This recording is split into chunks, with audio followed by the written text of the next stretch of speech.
analysis and trading alert companies on the internet. We are a team of devoted professionals who trade our capital in a live, transparent manner to show you what the life of a trader is actually like.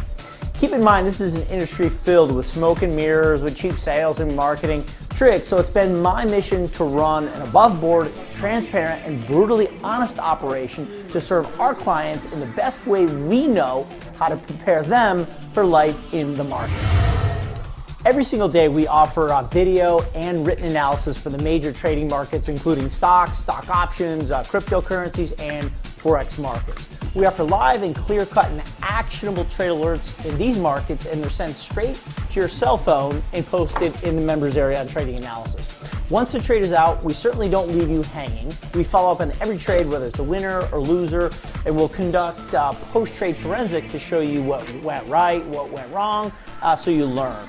And very soon, I'm going to be sharing my real-life seven-figure portfolio with our members who prefer the longer-term investment time frames with some medium-term trading and option strategies mixed in as well. So head on over to tradinganalysis.com after this show is over. Take a trial today and join us in our community. Let's get back to the show. Good morning, traders. Todd here. Welcome to the Wednesday live stream. Hope you guys are doing well. Good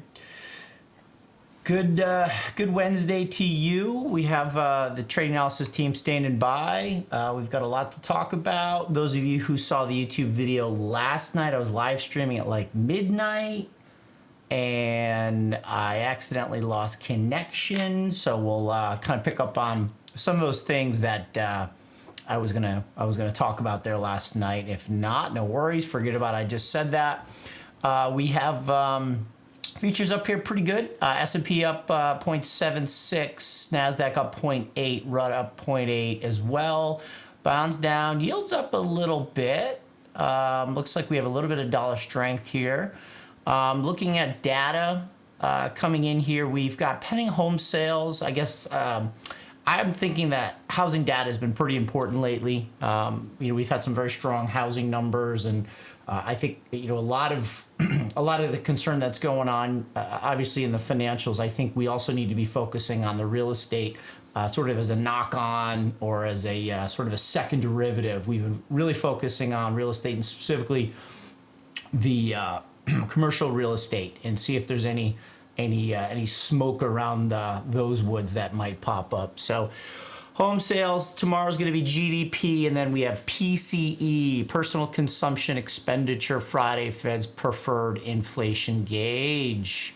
Guys, good morning. What's happening? How are you? How about that starting on time? What do you think? All right, we finally did it. My wife told me, I was watching Todd and the screen just went all black. So your wife was what happened last night? She's watching more and more, Terry. 12 minutes in, and then bam, it's black. So is Therese? She's watching more and more. Is she turning into a trader? I mean, do we have to make a seat for her here at the table? She's not a trader. She just likes watching our shows. So. That's awesome. That's nice. That's really funny. Alex, what's up, man? Oh, sorry. Already lunchtime here, so just watching markets, crypto stocks going all over the place. Happy that our Nasdaq wave count might be coming to fruition. So yeah. As I look Bitcoin, it's basically the same path, although it's a little bit more advanced. So all going good for now. Yeah. Interesting. There's so much to talk about, as Alex just said. Really, really good. There's a lot. We've been focusing with members a lot in seasonality. April, we're coming to April is really this. Depending on what sector you look at the first or second strongest month of the year, followed by November, coming into a seasonally very strong period, and it's unbelievable how sideways this S&P is. It's crazy how tight it is. This thing is so locked up, and I obviously I'm cursed and blessed at the same time that Elliott Wave kind of found its way into my life. I didn't really seek it out, and it's just amazing the Elliott Wave community, how everyone is just so convinced that their account is right. And I think you have to step back and say, guys, look, we are in a big time consolidation here. Let's go out to the weekly. I think we have to be open to multiple possibilities. I have a preferred count. We have a preferred count. I'm very aware of the alternate count.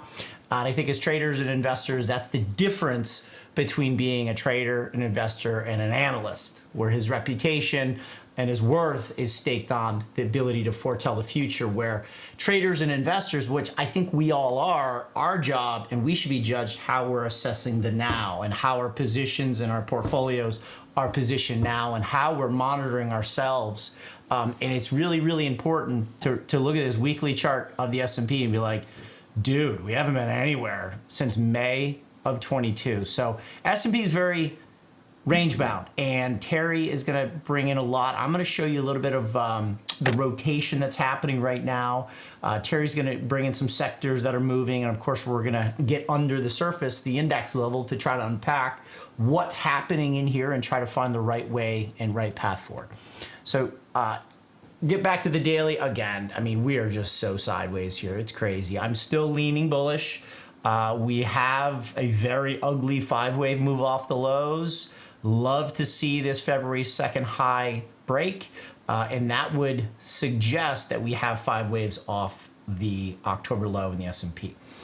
Again, this is ugly, but the NASDAQ is, as Alex correctly said, looks much better. So 60-minute, you know, this is a situation where, you know, we have wave 1 of a potential 5th wave ongoing. We were really kind of hoping for something better than what we saw in the 3rd wave back here in 1.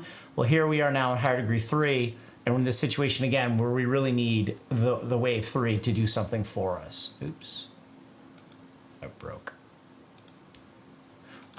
We need the higher degree wave 3 to do something for us here. So specifically, we're in wave 1, 2 complete, and we're in 3 of 3. So we really need to see this guy go. Now, the NASDAQ looks a little bit better than this. The NASDAQ, this is the key difference, did break that February 2nd high. And you could then say that this is going to be 5 waves off the October low. And there's a lot of debate out there, and you can't really know until it's over. Is this 3 down from the November 21st high down to October 22? Is it 3, or is it some kind of funky expanding diagonal in 5? We don't know yet. But I'm pretty clear that this is 1, 2, 3, 4, 5. Now, look, it is possible, you know, that we have a complex here. Could be ABC, X, A, B, C, right? Well, the good news is either way, the market is likely going higher, because even if it is complex, we should have a final C of Y wave. I am still tracking this as a bullish diagonal. The market put in a nice little bid into the close down to the 60-minute here. You can kind of very nice little 5-wave move here from March 13th. We went down in W. We did a nice little triangle X. I'll get down a smaller time frame.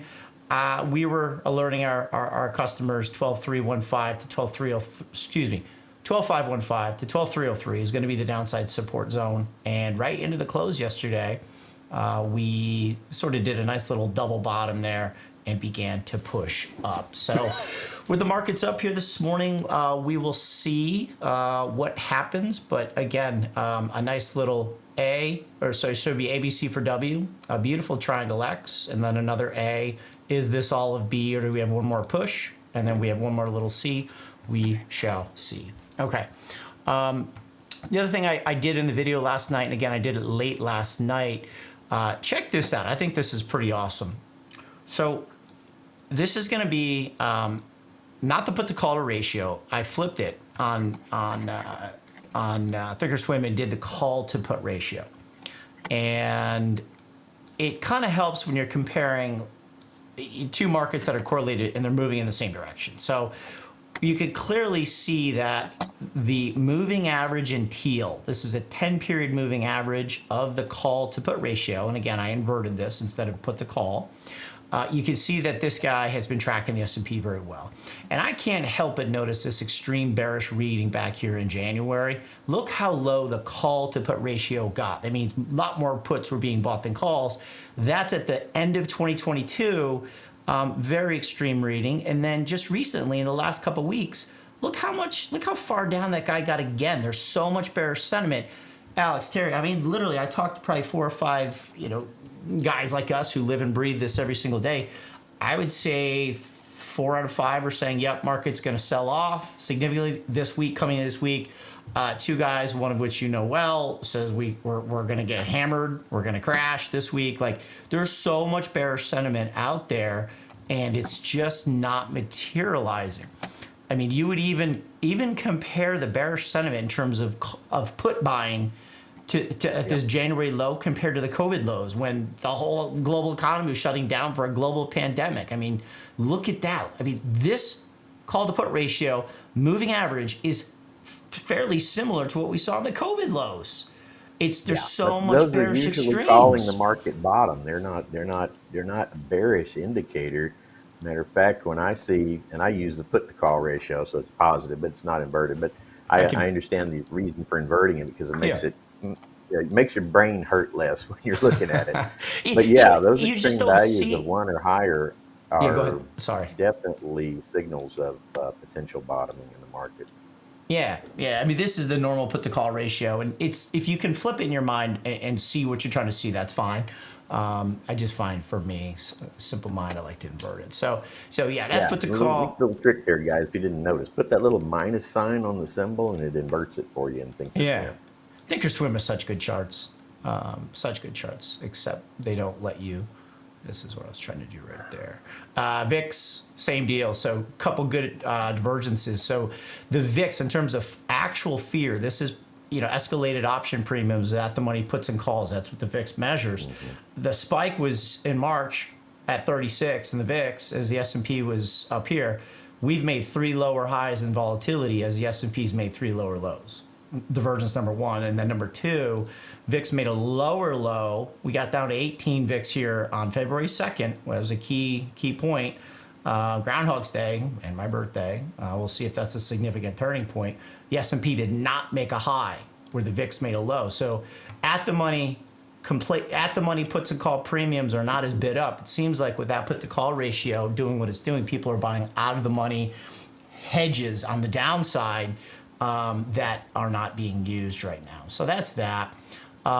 One other thing, kind of jumping around a little bit, it's all about rates. And one thing I didn't get to do in the video last night, it's all about yields. I don't want to take too much from Alex. He's going to cover it here. Yields are everything right now. And this is the 10-year yield. It's the shorter term rates as determined by the Fed. It's longer term rates as determined by the longer term bond market.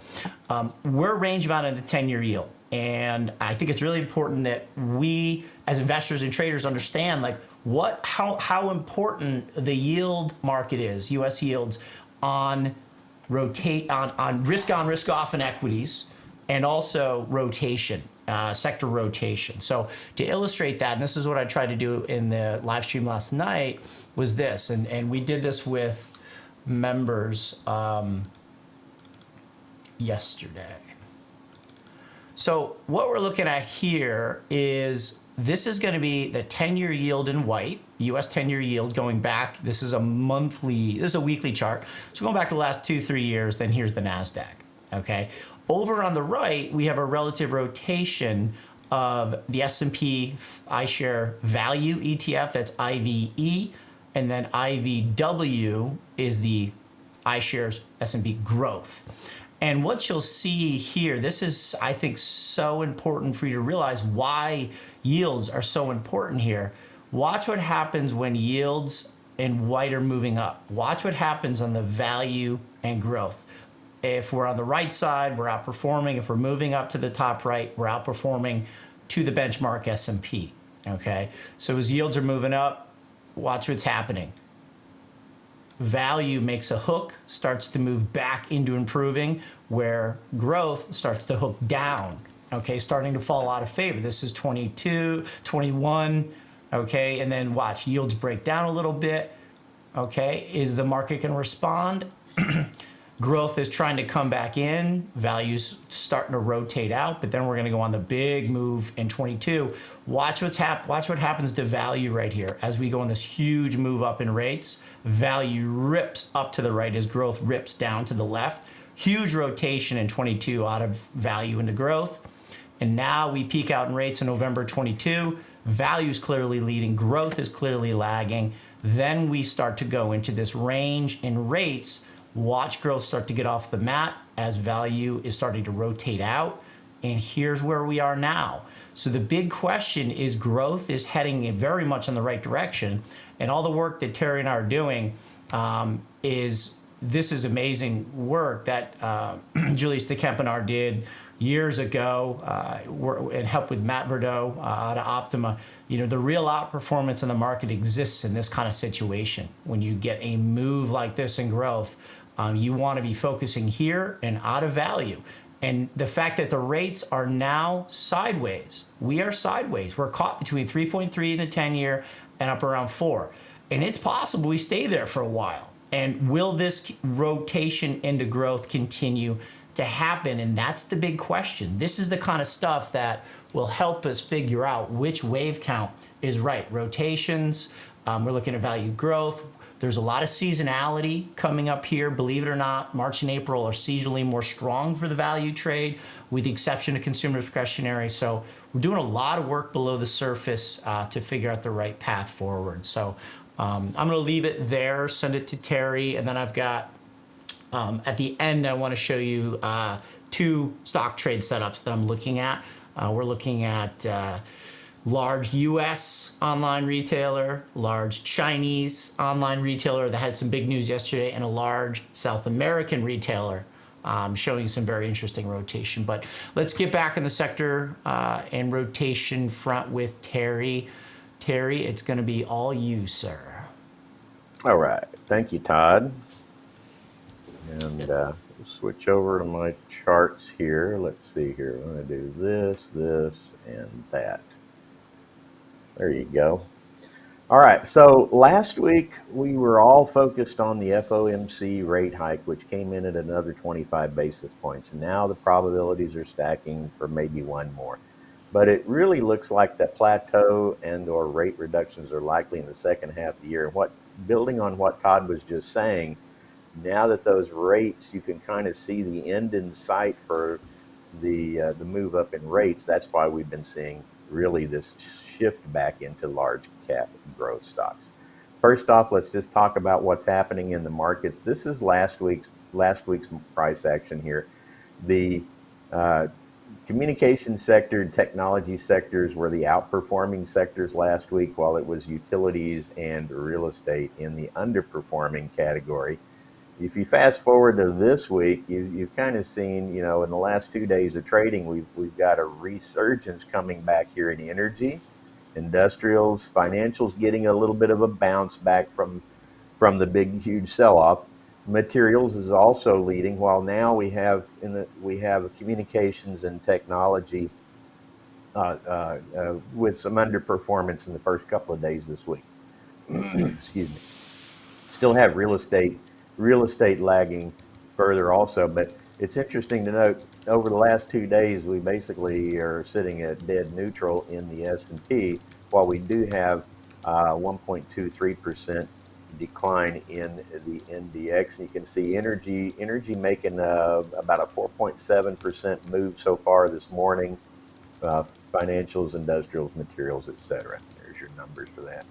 If we move over to our sector leader scoreboard, I had mentioned to our clients it's very possible we're going to see the technology sector actually overtake the communication sector for the #1 position in terms of relative strength, right? This is our leader scoreboard right here, right now. Communications, technology, industrials still coming into the third. Now, industrials and materials, financial staples, healthcare, utilities, and energy, I consider all of those, and real estate, those value trades, and they've all been fading, right? We've been telling you about that for a while. Of those value trades, the industrials is kind of the one that's really been holding back on the decline, and I find it quite interesting. There's a little bit of a hook forming here. There's a much more progressed hook formation coming back here in the staples sector, believe it or not. And you can see some of that in utilities, though utilities really shed a lot of relative strength before it got its hook. So staples making a little bit of a turn here. The momentum decline slowed down also here for healthcare. The slope of the uptrend is not so apparent, right? With real estate pushing back down in the lagging quadrant, this has left the consumer discretionary, large cap consumer discretionary, in sole possession of the improving category. And so all three of the growth sectors still showing headings to the right with outperformance and gains in terms of relative strength, and the value plays the opposite of that, still shedding. But I think there might be a little bit of a turnaround coming in right now. If we look at the growth and value rotations here on the daily chart, so on the small time, you can see the large cap growth actually kind of shedding some momentum here, and value getting a little bit of a tick up. So that's just in the last 2 or 3 days of action here. On the weekly chart, we still have the large cap growth attempting to recapture a leading position, while the large cap value are attempting to shed that. And then we also look in here, we really, this chart here is, it's a different index or a different ETF than the iShares. This is the Dow Jones. It shows the large cap growth has already moved over into the leading quadrant. But we do have mid cap and small cap actually fading. So the only thing still leading is large cap growth, and all these value plays are still continuing to shed. I think that's very interesting. So a couple of things I want to touch base. Energy's making a pretty good bid and a move, and Todd and Alex can talk more about this pattern that we're seeing develop in the XLE. But I think we have it laid out something like this in a large triangle, where we have a pretty high conviction that we've rounded the bottom here in the C wave, and we potentially are going to be drafting ourselves higher, looking for the end of a D wave and then possibly E. So there's some more triangulation to occur, but we could be in a near-term situation where energy may be resurging. And indeed, if you take a look here, Occidental is leading this week, up 8.39%. Now, Todd, that's the Oracle of Omaha's best pick right there. He accumulated another $200 million worth of Occidental this week. I saw that announcement, and he has permission from the SEC to acquire up to 50% of this company, and I think he's only around 23 to 25%, so he's got a long way to go. Anyway, I like Occidental because I actually think his price floor that he's told his traders is right here in this 59.60 region. I think it's pretty safe. It's a pretty safe bet there. I can give you, real quick, I can give you, it's an interesting wave count. I can show this super quick. Let's see. Can I do it? Actually, wait a minute. Kind of going crazy. There we go. No, you didn't have to. Nope, sorry. No, sorry, you didn't have to stop. It's actually an interesting wave count. It almost looks like a flat. So wave 3 up here, A down to SAP at 22, nice B wave, full retracement in November 22, and then kind of a funky 3-wave move down, just a big old flat. And then when you put a Warren Buffett floor down there, you can clearly see that support. And then we're moving up, and energy, as Terry was saying, is seasonally XLE this is the strongest month of the year. So I'm watching. Terry, back to you. All right. So if we look at the relative rotation chart, this is the top 30 stocks in the energy sector, and they've all been running for the hills, right? So there's a lot of traction to the left, which means giving up those relative strength gains. Energy at one point last year was obviously, it was the number one stock outperforming everything else last year. It gave up that leadership position. and it's really very difficult to pick anything out of this that looks constructive. I'll give you two things. One, we talked about Oxy, and if you look at Oxy's trend here, it's still moving a little bit to the left with that choppy sideways price action, but it does have a northerly momentum tilt versus all of the other energy stocks which are still heading in the southwest. So that's one. The other thing is it does have a lower relative strength, but if we move to the right and we come on over here to Valero, Valero is still holding in at 103.3 on the relative strength index. It has shed some strength, but Valero is one of the U.S.'s largest conglomerate refineries, or I guess the total number of refining barrels that they produce in all the many different refineries they own. Valero's actually got a pretty nice little price trend. It made a new all-time high here January 6th. This 24th, that's a spike from the NYSE. Ignore that spike there. But the new all-time high came in here January 26, 27, and then it's kind of been in a complex consolidation, I think. Possibly we are finding support here. It looks like a good bounce right there off of that 200-day moving average, as well as this longer dated uptrend. So I think Valero possibly is itching for a move up. I also see my MACD. I like looking at this MACD. I think the bearish MACD is closed, and we possibly are looking at a new opportunity there. I got one more thing. We're going to move off of energy. I'm going to jump over here to Staples. And yes, Staples, look at the RRG here. Now, there's one thing you are to notice that's different than most of the others.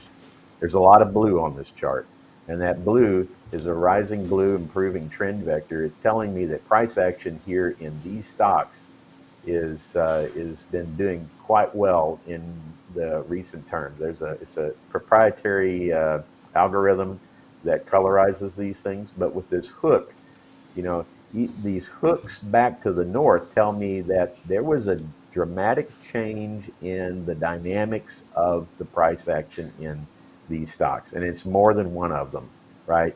So there's several of the different industry groups within this. I think the soft drink industry group, when I was drilling at the little bit higher level there, was one that caught my attention. You can see Pepsi right here, Coca-Cola right here. Another one I like is Keurig Dr. Pepper. That's they're sitting over here somewhere with they're not blue yet, but they do have a nice rising trend. So I'm going to leave it there. Todd, if you want to extend the conversation on that, please feel free to. No, pop your camera back on there. Yeah, the big question is you know, we're seeing the rotation into value, and that's the big question. As I opened at the top, you looked at that rotation of growth value where rates are. Rates have all of a sudden gone into a range, and we're looking to see, there's early signs of rates are starting to try to hold these lows. Do we go into value, or is, you know, look at chips. I was just looking at NVIDIA. Massive test of a 786 retracement off the all-time highs.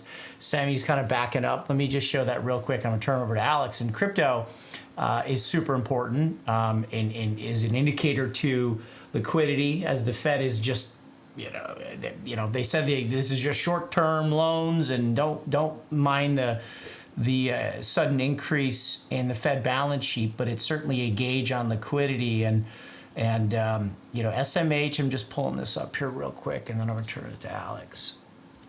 You know, we're at a point where we are at a situation here in SMH where, you know, this is the first zone of fib resistance. This is a bearish setup. I mean, this is like crash territory. I would take this wave 1 and 2, and I would say it's ABC. It doesn't really matter.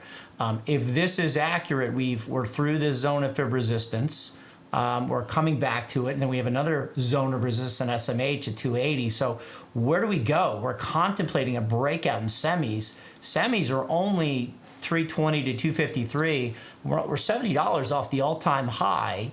It's really not that far at all with so much strength, but I'm fully aware of a potential bear situation, yet the market just continues to defy. And as I mentioned, NVIDIA is at a key level right here. NVIDIA is at the 786 retracement, which is square root of 0.618. It's one of those powerful retracements out there from the November 21 high. We're right there. And so far, yeah, it is 3 waves. Now, on the primary red count, we have to see how this reaction, we are against resistance, 289, 270 in NVIDIA. We have to see and look at the internals of this projected decline. If it goes like this, choppy, sloppy, sideways, no real conviction on the downside, then you would say, okay, well, we're probably in some kind of 4th wave correction. That means this is just in fact a correction and we're gonna make a new high, and that leaves 5 waves off the low. If we come in and we really start getting some momentum and it looks directional, all right, we need to entertain the idea that this could be 3 waves. So it's all about how we decline from here. And everything we're talking about is so important. It's a nuanced discussion, but once you get into it with trade analysis and you see the degree that we go in and everything we look at below this index level and even the sectors, there's so much that goes into it to try to figure out, you know, where the future path is. I mean, you got to love the process, and the kind of clients that come to us certainly love getting inside and learning how to do the process and you know, not just trading for the end destination, but enjoying the journey. So that's that. Alex, I'm going to send it to you. I really want to hear what's going on your macro front as well as crypto, sir.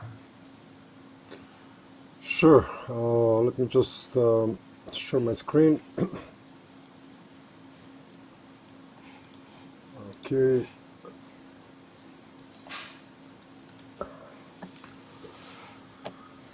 Okay, guys, so let's dive into a little bit of macro. We're going to look cryptos and a couple of stocks I have for today, members trading analysis review.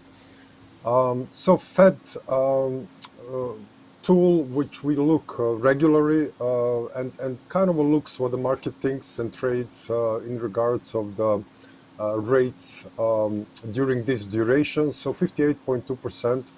That we're going to stay the same, but now as you prolong this, you see more and more clarity, at least for now. So very important CPI. PCE is on Friday and CPI is on 12th of April. So we have 13 more days, or a little bit more, 2 weeks, 15 more days, since March has 31 days. And that CPI, I think it's going to go lower. We didn't see much of reflection because CPI is lagging data, so I think we're going to see a lower CPI around from 5.5 to 5.6 in my opinion on the next reading.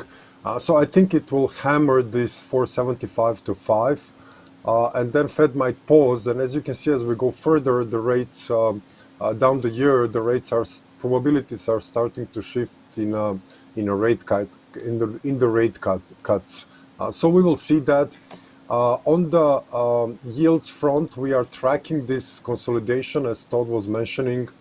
Maybe a little bit more of a sideways movement, maybe a small pop on the upside, and then I think our main thesis was for 2023 and 24, even 25, that yields are going to go into a pause, which is basically now is reflected into this futures outlook on rates. On the European side, pretty much the same thing. Lagarde was relatively clear they want to hike rates a little bit more. Futures, as I was looking, are pricing around 3.3% on the 1 to 3 to 6 months Euribor. And basically this is the chart which depicts that outlook. So 5 waves up, we are pretty much, I think, in triangulation, and we're going to go a little bit more on the upside and then reverse sharply for the rest of 2023, 24, and even 25 as this correction is moving. So I do stay a little bit more optimistic. Definitely the CPI will be an important one, and PCE on Friday. Dollar index, I have this still as WXY. as the rates goes into a triangle, maybe dollar will make some triangulation here in X wave, go a little bit more upside. But after this 5-wave move down, I know Todd still holds this as a wave 4. Possible we're going to drop further and make this whole thing a 5-wave move and then move on the upside. But the overall story in the dollar is that never, even if we go a little bit lower with the correction, or this correction is unfolding now, dollar, I think it's going to go to a substantial corrective pullback in the next year or two, which will be a risk-on situation for the couple of assets classes. And now we see that is kind of a condensing more and more as we look all of these assets and we track that towards some type of risk-on event which will make and break stocks on the higher side. So Thomson Reuters index commodities are moving lower, still very undefined downtrend. I still think we are in some type of a B wave lower. Clearly we have a nice 5 waves up where the inflation move was followed by commodities, and now we are retracting that. I think previous 4 wave around 222 or even lower. So this is still ongoing affair. This correction in B wave in commodities, which I think it's going to last for some time.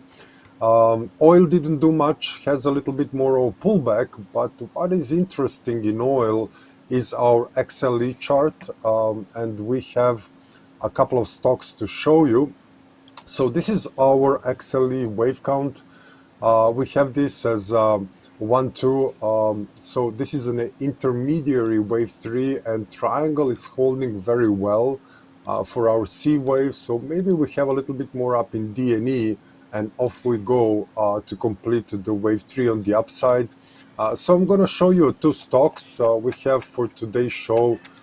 We have a lot of stocks to show to our clients, more than 20 stocks, I think.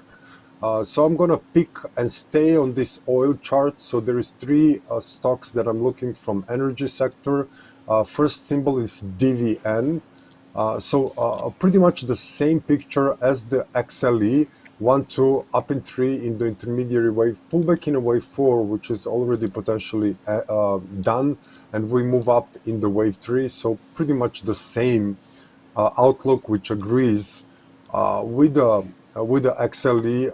The next one is Halliburton, which is relatively bullish in my opinion. We have some type of a very nice pullback. So the Halliburton is the most bullish one. As I see, as we hold these levels, wave count invalidation is at 23.30, but if we hold these levels around 28.64 and continue higher, I think Halliburton will outperform other stocks, and I have to confirm that with Terry on the relative rotation graph.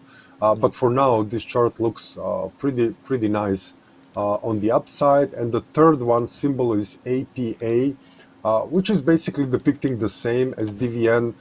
So wave 4 pullback, which is over or has a little bit more downside, and then continuation up to complete the intermediary wave 5 in the wave 3, which is pretty much the picture on XLE and also DVN.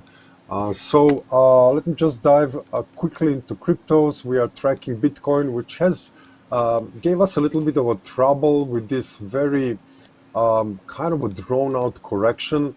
As we move on the upside, I need Bitcoin to actually cross these levels for this bullish wave count. We are at the resistance levels at 28, 29. If we pass that, I think this will be the 5th wave on the upside. So wave 1 and 2 up in 4, a kind of a complex correction in a wave 4 without the wave count invalidation.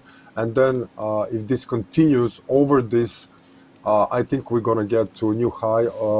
Bitcoin is highly correlated with NASDAQ and SMH.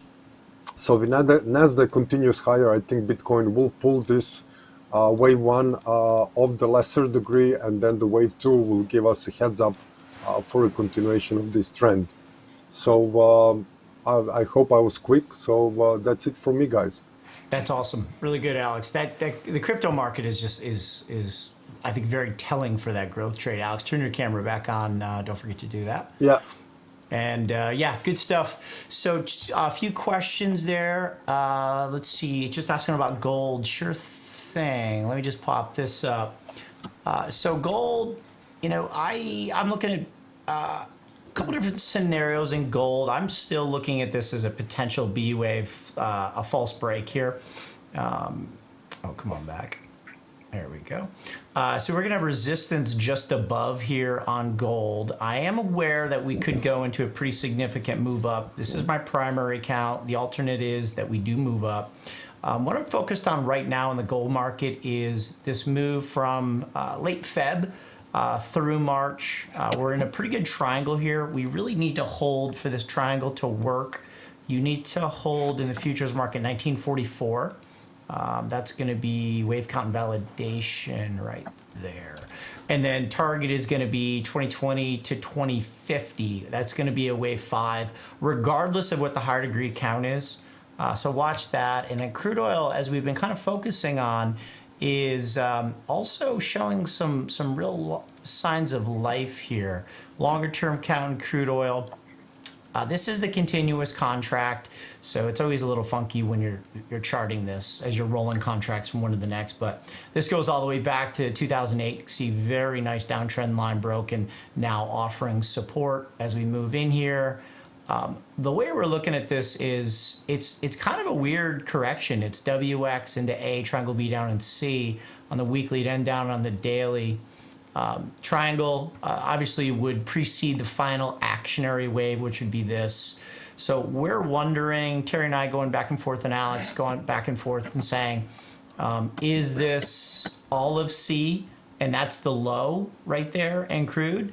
Or is it in fact a corrective move into this resistance and then we push lower? So this wave C would be pushed lower. This would be 1 of C, 2 of C. So your key zone right there in crude oil is going to be 74.60 to 77.33. And I don't know if we showed the chart. We've been talking a lot about energy, and Alex, I was thinking you would show that, but that's okay. Look at XLE energy ETF. Big old triangle. But Alex gave us this really nice zone of support in energy. So wondering if there might be a little bit of a trade up there in energy. So hopefully that answers that question. Stinker trade that I have on right now, I have a butterfly going on with customers, thinking that this was the end of wave 4. I'll show you the actual trade. Thinking we were going to move up to this clustering of Fibonacci price and time in Microsoft, a short-term little butterfly, 285 up to this zone, and then we have some time up here again, and everything pointed to the end of the week. So I have a Microsoft 331 call fly, 287.5 is the center. Down pretty good on it. So if we can get up to 287 by tomorrow or Friday, that certainly would be nice. I think we're kind of running out of time there in Microsoft, but showing some pretty good relative strength there. We shall see. Might have to take an L on that one. And one other thing I want to leave you guys with, this is kind of fun. We've been working on this one together, is this. And Alex on Wednesdays does Elliott Wave Wednesday. The process that we do at Trade Analysis is Mondays is Macro Monday. So we get together and we look at all the important macro themes driving the market and things to look out for the week, so we'll lay those out. Then Tuesday, we call it Taco Tuesday. Terry and I go to work and look at the sector and industries, and based on the macro analysis as to what we do on Monday, we'll then drill down into sectors, industries that we're interested in adding or subtracting to the portfolio that we carry for clients and that I also hold for the wealth management business. And then Wednesday is Elliott Wave Wednesday. So we've handed the list of stocks to Alex. Alex goes to work and presents the best 10 wave counts based on the prior 2 days' work. So that's the process we're doing. And one of those stocks that came out of that process was Mercado Libre. Okay, so this is a Latin American equivalent of Alibaba and Amazon. And if you look at the monthly rotation, Alibaba has been rotating in. They just had big news. They're going to break it up into 6 different segments. And then the stock was up 15%. We're rotating in pretty good. Mercado Libre, this is a Latin American, I call it equivalent of Amazon. I'll show you the stock here. Rotating in. Amazon is trying to rotate in, but Amazon's been pretty pathetic here. And then you can see these guys on the weekly. These guys are clearly further to the right, indicating more relative strength. Alibaba's starting to come out. We'll see, based on this news and Baba, do we get the rotation back in? And then will this guy stay on the right? So there's some interesting charts there on Baba and Mercado Libre. I hope I'm saying it correctly. So this is Alibaba, and this guy has just absolutely gotten smoked since 2020. 90% or more from the all-time high, I believe. So crazy, right? They put Jack Ma in his place. Yeah, and I think he just made an appearance. I think he just came out and spoke publicly for. I'm probably getting. I read that headline. I don't want to say any more. I don't have the full facts, but I think they undisappeared him. So here's MELI, Mercado Libre, and again, this is it's not a cheap stock. It's trading about 70 times forward earnings, but again, they have about 18 country presence in South America. And if you look at this chart, Alex gave us this one. This is one we're looking at. Beautiful triangle consolidation here for most of 2023. And if we can get the break there, this might be the Latin American equivalent of your Alibaba and Amazon to look at. So that's a trade we're going to be looking at. And Alibaba's kind of flat here on the open. So there's the opening bell. What do we have on the open? Nice 1.25% gain. Let's see, yields up at 3.6. Don't want to see those guys get any further than that. Chinese internet, K-Web down a little bit. All of our stock holdings look pretty good here on the open. Microsoft 278, we need to get a bid on him, or otherwise that's going to be a stinker. And then also, did you guys see that news? Amazon rumored to be looking at AMC. Let's take a look at that stock real quick. AMC was it's actually down today, so that's not a good sign. AMC, big old mess on the downside, kind of holding the 786 retracement of the entire 21, a whole meme stock rally. 786 retracement is 4.16. And again, where do you get the 786? We got to get to the members here in one sec. Here's a little calculator tip. So these retracements, this is the best. You take your 618 golden ratio, you square root it, 0.786. Great retracement. And then the same thing, your projections, 1.618, take the square root of that. That's where your 1272 comes from. 786 and 1272 are my two favorite retracements and extensions, and that's the 786 and AMC. So we'll keep an eye on him. Anything else, guys? Questions, comments? Yeah, I'll give it to you real quick here, Scott. Short-term S&P, and then we'll put a wrap on it. It's a mess, Scott. I don't know if you heard in the beginning. This is what I'm looking at. As I said, it's a potential wave 3. Coming out of a diagonal in wave 1, and today's gap up certainly would indicate that to be the case. So near term, 100% is going to be 40.47, and then 1618 is 41.07, which is going to put you close to those March 6th highs in this consolidation from February. We'll take a look at the NASDAQ, up 1.4. That's what you'd want to see. I think that's going to be a nice move. Yeah, it's a nice move. I think that's going to be enough for me to secure that B wave. Yeah. Yeah, looking good. All right, good show, guys. Alex, Terry, thanks so much. Members, no, you're not members. Some of you are members. You should be members. If you're not, you have to wait till next week to see the team again. So good luck out there, and closing thoughts, boys. Yeah, when I showed you that the S&P over the first 2 days of this week was flat 0.01, and then all of a sudden you've got this big, huge 1% move here at the open. The NASDAQ's actually up 1.2%, so the NASDAQ was underperforming. Again, choppiness, the sideways market. We haven't broken out of the range, but we are moving in that direction with this big snap to the upside. We'll see how that plays out the rest of the week.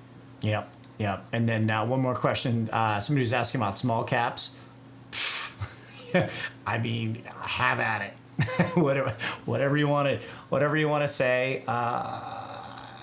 Yeah, could be anything. It's very, very sideways. It's hard to make a bullish case here. I am fully aware of that.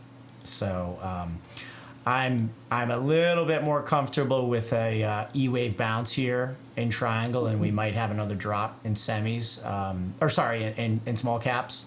I don't know. I think I'm very comfortable as a professional saying I don't know in here, and I think that's the way its focus is on large caps right now. So, all right, let's get ready for member webinar, guys. Thanks so much. Throw a thumbs up if you appreciate that. Comments. Check us out at tradeanalysis.com. Alex Terry. I'll see you in the members webinar in a little bit.